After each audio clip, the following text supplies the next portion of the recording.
Assalamualaikum warahmatullahi wabarakatuh. Selamat berjumpa kembali dengan saya, Rahma Yuniati, channel yang membahas seputar Kristologi, Islamologi, dan kisah para mualaf, serta insya Allah selalu mengklarifikasi tuduhan terhadap Islam. Menjawab fitnah terhadap Nabi Muhammad meninggal karena diracun, yang selalu dilontarkan oleh pihak-pihak yang membenci kemurnian agama Islam. Dan video saya kali ini yaitu seorang Kristen menuduh Islam berdasarkan ayat di bawah ini. Kalau dia mengada-adakan perkataan Allahnya, maka biarlah urat nadinya terpotong. Surat Al-Haqqah ayat 44-47. Dan berikut ini isi ayat-ayatnya. Ayat 44, seandainya dia, Muhammad, mengada-adakan sebagian perkataan atas nama kami. Ayat 45, niscaya benar-benar kami pegang dia pada tangan kanannya. Ayat 46, kemudian benar-benar kami potong urat tali jantungnya. Ayat 47, maka sekali-kali tidak ada seorang pun dari kamu yang dapat menghalangi kami dari pemotongan urat nadi itu. Dan ini pengakuan Muhammad di akhir hidupnya, kata umat Kristen pembenci Islam tersebut, sambil menunjukkannya salah satu hadis. Dan berikut ini isi hadis yang menjadi tuduhannya. Silahkan Anda simak, cekidot. Hadis Sahih Bukhari volume 5, Buk 59, nomor 713, dikisahkan oleh Aisyah, pada waktu sakitnya sebelum dia mati, sang Nabi sering mengatakan, "Wahai Aisyah, aku masih merasa kesakitan karena daging yang kumakan di Khaybar, dan sekarang aku merasa urat nadiku dipotong oleh racun itu." Tabakat Ibnu Sa'd, halaman 252, Rasul Allah hidup sampai 3 tahun, setelah itu sampai racun itu menyebabkan rasa sakit, sehingga ia wafat. Selama sakitnya dia biasa berkata, "Aku tidak pernah berhenti mengamati akibat dari daging beracun yang kumakan di Khaybar, dan aku menderita beberapa kali dari akibat racun itu. Tapi sekarang kurasa tiba saatnya batang nadiku terputus." Dan berikut ini perkataan umat Kristen yang begitu pede-nya berkata, itu adalah pengakuan paling jujur yang pernah Muhammad sampaikan kepada Aisyah, bahwa dirinya adalah seorang nabi palsu yang suka mengada-adakan perkataan Allahnya, mengarang ayat palsu untuk kepentingan dirinya, sesuai dengan sesumbarnya sendiri lewat surat Al-Haqqah ayat 44-47. Itulah sekelumit tuduhannya umat Kristen yang begitu bencinya kepada baginda Nabi Muhammad Shallallahu Alaihi Wasallam. Kita cukup senyumin saja karena mereka telah terbiasa mendengarkan kabar tentang Islam dari hasil olah-alih para pemuka agamanya, yaitu pendetanya, yang mengemas Islam dari sudut pandang yang didasari oleh rasa benci dan kedengkian terhadap Islam, sehingga apapun tentang Islam akan selalu buruk di mata mereka. Dan berikut ini bantahan atas tuduhan umat Kristen yang mengatakan Nabi Muhammad mati karena diracun. Simak baik-baik uraiannya untuk membungkam mulut penghujat Islam tersebut. Are you ready? Let's go! Wahai umat Kristen, Anda seolah-olah ingin mengkorelasi dalil tersebut, padahal ayat Quran, hadis, dan sirah di atas tersebut tidak ada hubungannya sama sekali dengan tuduhan yang mengatakan bahwa Muhammad nabi palsu. Akan tetapi, ayat tersebut yaitu surat Al-Haqqah menegaskan bahwa Al-Quran itu adalah benar-benar wahyu Allah, bukan sebuah syair, dan bukan pula perkataan tukang tenung, sihir, apalagi perkataan Nabi Muhammad sendiri. Dalil itu menjadi penegasan buat beliau, Nabi Muhammad, bahwa dirinya tidak punya kuasa untuk menambah, mengurangi, maupun mengubah kandungan risalah Allah, selain mengikuti dan menyampaikan apa yang telah diwahyukan kepadanya. Dan tiadalah yang diucapkannya itu, Al-Quran, menurut kemauan hawa nafsunya. Ucapannya itu tiada lain, hanyalah wahyu yang diwahyukan kepadanya. Surat An-Najm, ayat 3-4. Bahwa yang menjadi asbabun nuzul ayat tersebut juga diterangkan dalam tafsir Ibnu Katsir. Di situ dijelaskan bahwa orang-orang musyrik tidak percaya bahwa kitab yang datang kepada Muhammad itu adalah datangnya dari Allah. Nabi Muhammad bersabda, "Seandainya saya berdusta atasnya, niscaya dia akan mengutukku." Sebagaimana firman Allah, lebih detailnya adalah sebagai berikut, dimulai dari ayat 38 hingga ayat 52. Surah Al-Haqqah. Maka aku bersumpah dengan apa yang kamu lihat, dan dengan apa yang tidak kamu lihat. Sesungguhnya Al-Quran itu adalah benar-benar wahyu Allah yang diturunkan kepada Rasul yang mulia, dan Al-Quran itu bukanlah perkataan seorang penyair. Sedikit sekali kamu beriman kepadanya, dan bukan pula perkataan tukang tenung. Sedikit sekali kamu mengambil pelajaran daripadanya.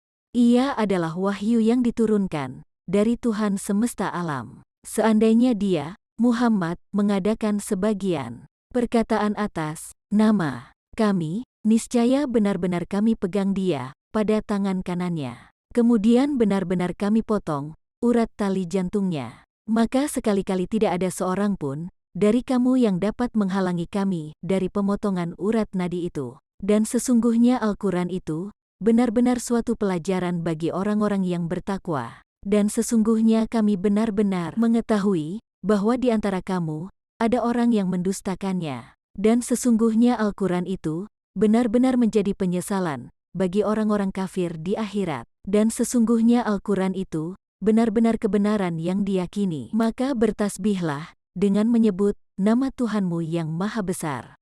Pada riwayat lain, tatkala Nabi Muhammad menerima usul dari seorang ketua musyrikin Quraisy supaya beliau menukar bunyi ayat-ayat Al-Quran, lalu Allah menurunkan firman-Nya kepada beliau yang berbunyi, "Dan apabila dibacakan kepada mereka ayat-ayat kami yang nyata, orang-orang yang tidak mengharapkan pertemuan dengan kami berkata, datangkanlah Al-Quran yang lain dari ini, atau gantilah dia. Katakanlah, tidaklah patut bagiku menggantinya dari pihak diriku sendiri. Aku tidak mengikut, kecuali apa yang diwahyukan kepadaku. Sesungguhnya, aku takut jika mendurhakai Tuhanku kepada siksa hari yang besar kiamat." Al-Quran, Surat Yunus, ayat 15. Dengan ayat-ayat tersebut, jelaslah bahwa Nabi Muhammad tidak pernah mengatakan apa yang tidak diwahyukan oleh Allah. Jadi, apa-apa yang beliau katakan bacakan kepada para pengikutnya, itu sekali-kali bukan dari kemauan beliau sendiri, tetapi wahyu dari Allah semata. Dan jika Nabi membuat perkataan-perkataan yang dilakukan atas nama Allah, niscaya Allah memurkai beliau, dan sudah tentu pada waktu itu juga, beliau dipotong urat leher atau urat jantungnya hingga mati dalam kebinasaan. Sampai detik ini, bahkan hingga akhir zaman nanti, tidak ada yang bisa membuktikan Muhammad bukan seorang nabi, kecuali hanya berdasarkan pada asumsi, kedengkian, serta kebenciannya atas kebenaran Islam sebagai jalan yang lurus.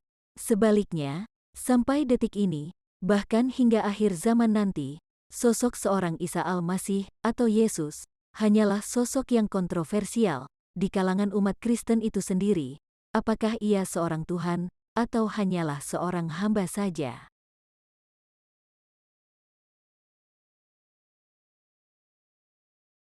Dan turunnya ia di akhir zaman nanti adalah sebagai penjelasan kepada mereka bahwa umat yang menuhankannya selama ini telah keliru, ditipu Paulus, dan melestarikan kebodohan itu sejak 2000 tahun lalu.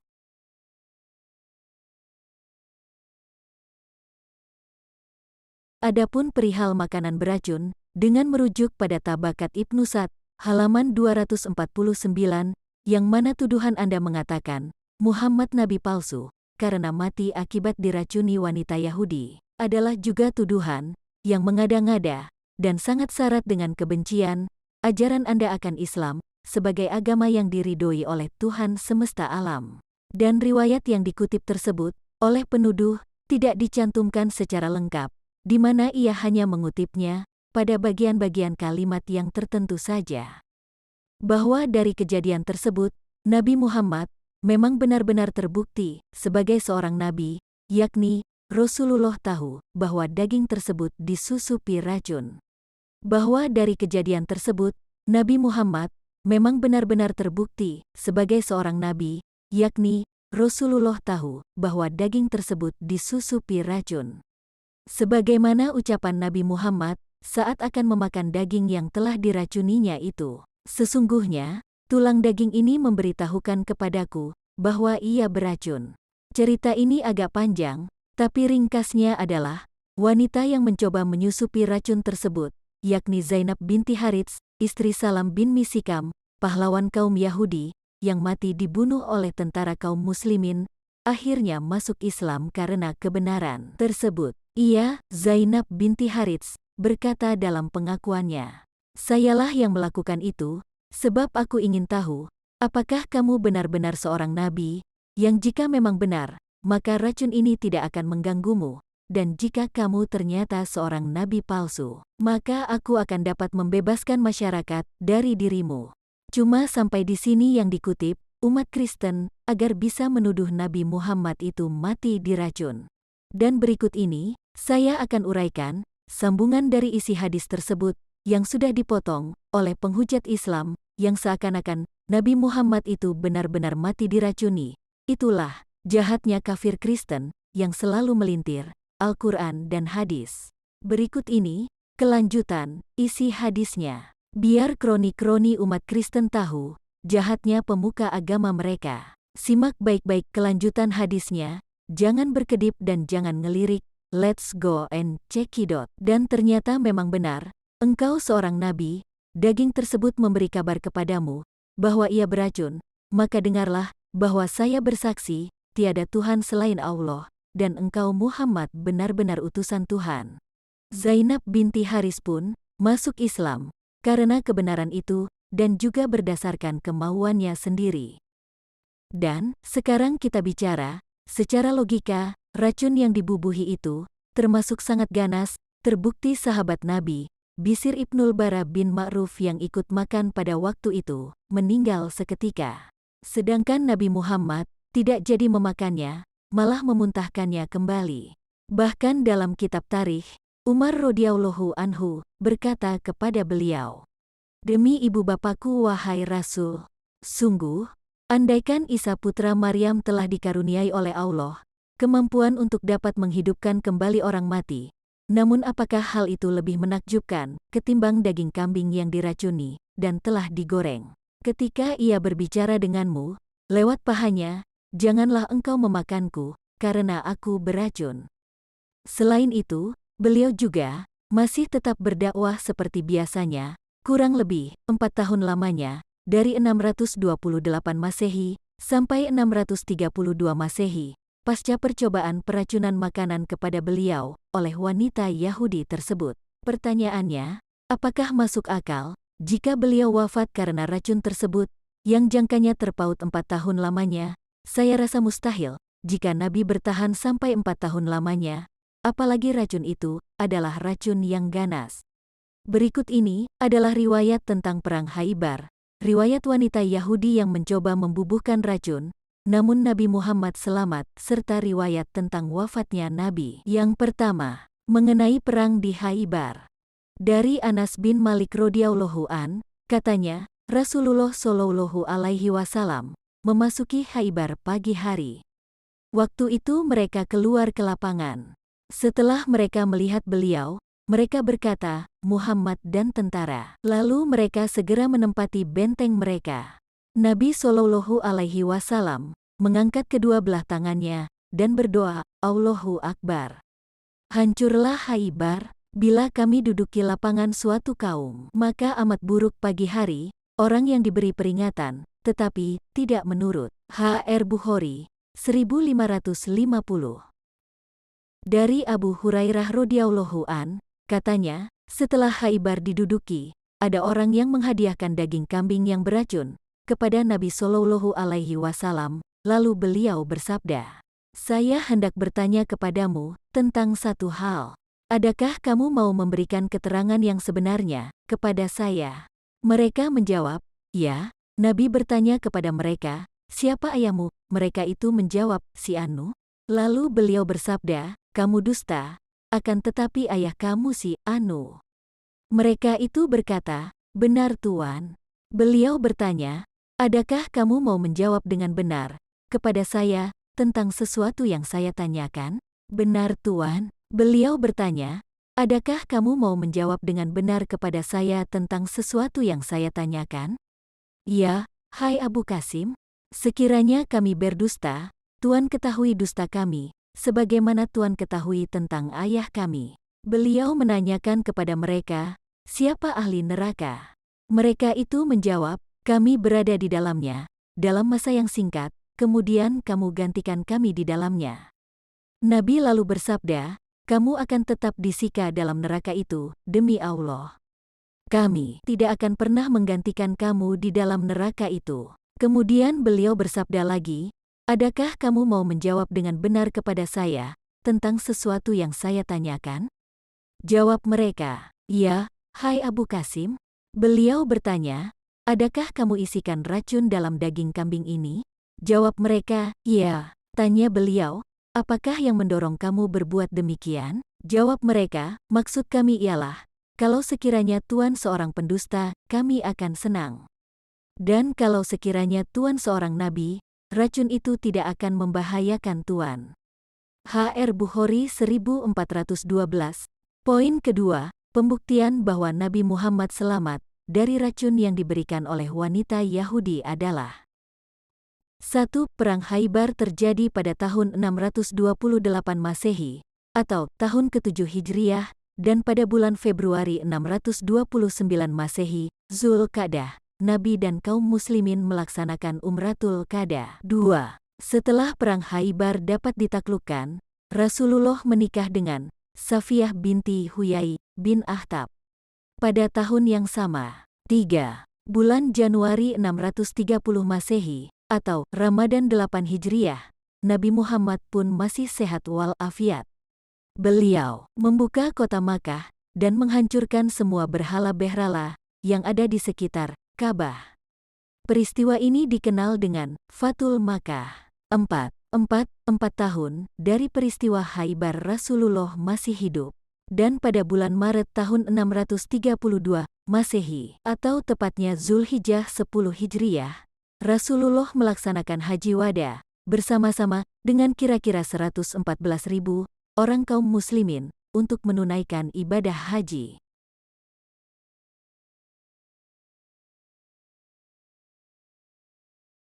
5. Pada bulan Mei tahun 632 Masehi, atau bulan Safar 11 Hijriah, Rasulullah menyiapkan tentara Usamah untuk pergi ke negeri Syam. 6. Pada tanggal 7 Juni tahun 632 Masehi, atau pada hari Senin 12 Rabiul Awal, bertepatan dengan hari kelahiran beliau, Nabi Muhammad wafat.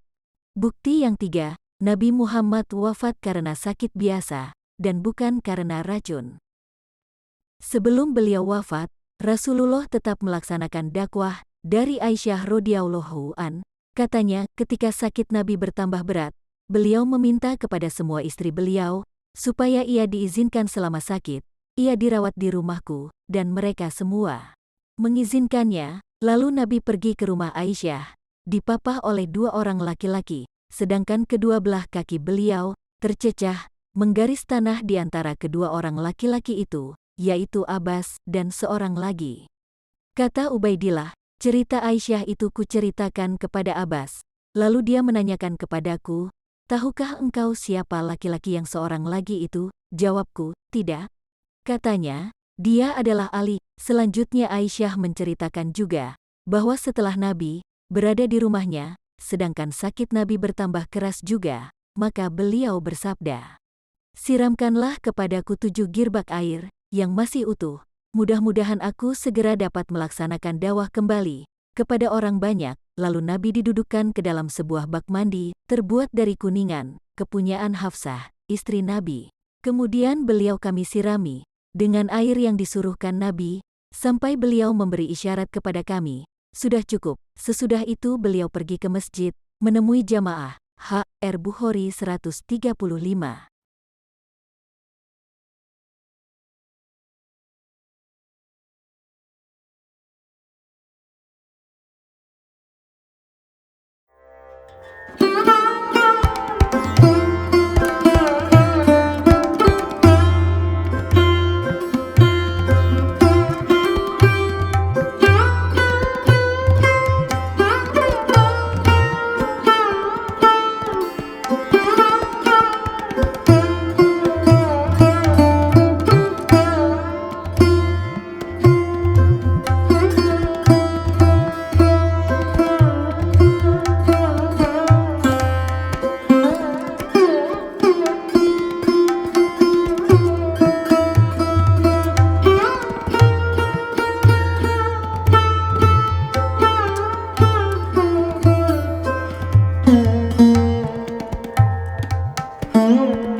justru orang yang tewas dibunuh akibat dusta yang diucapkan, dan karena ajarannya yang dilakukan, itu terjadi pada Paulus dan bukan pada Rasulullah. Simak ayat Alkitab berikut ini sebagai bukti nasib tragis seorang pembohong seperti Paulus. Cekidot. Amsal 19 ayat 5, saksi dusta tidak akan luput dari hukuman. Orang yang menyembur-nyemburkan kebohongan tidak akan terhindar. Dan sekarang, kita lihat kematian tragis orang yang dianggap suci oleh Kristen. 1. Paulus dari Tarsus, orang yang dianggap sebagai rasul. Dia dipenjarakan selama 2 tahun di kota Roma, setelah sebelumnya ditangkap di Yerusalem, Kisah Para Rasul 21 ayat 30, dan dipenjarakan di Kaisarea, Kisah Para Rasul 23 ayat 23 dan 24. Menurut tradisi, setelah 2 tahun Paulus dibebaskan dari penjara Roma, dan lantas melakukan perjalanan ke Spanyol, lalu kembali ke timur, dan kembali lagi ke Roma, di mana dia kembali dipenjarakan untuk kedua kalinya, akhirnya tewas di Roma. Dengan cara sadis, dipenggal, di luar tembok-tembok kota pada tahun 67, selama penindasan oleh Kaisar Nero. Itulah bukti, jika Paulus adalah rasul palsu yang menyamar menjadi domba, ke tengah-tengah murid Yesus, padahal sesungguhnya, dia adalah serigala yang buas. Satu penulis sejarah, yang bisa dipertanggungjawabkan tulisan-tulisannya berdasarkan bukti nyata, adalah Eusebius, yang menuliskan bahwa 1. Matius tewas disiksa, dan dibunuh dengan pedang di Ethiopia. 2. Markus tewas, setelah badannya diseret hidup-hidup dengan kuda, melalui jalan yang penuh batu hingga akhir ajalnya. 3. Lukas mati digantung di Yunani. 4. Yohanes direbus, lebih tepatnya, digoreng dengan minyak goreng mendidih di Roma. 5. Thomas mati ditusuk oleh tombak di India. Itulah bukti nyata, kematian tragis yang Allah berikan pada para pembohong, dan yang telah menyimpangkan ajaran Yesus yang sebenarnya. Itulah video saya kali ini, sebagai bantahan atas tuduhan umat Kristen yang menuduh Nabi Muhammad SAW mati diracun, sekaligus membungkam mulut-mulut mereka sang pembenci Islam. Akhir kata dari saya. Wabillahi taufik wal hidayah. Wassalamualaikum warahmatullahi wabarakatuh. Salam satu Tuhan, yang tiga Tuhan, berebut kekuasaan.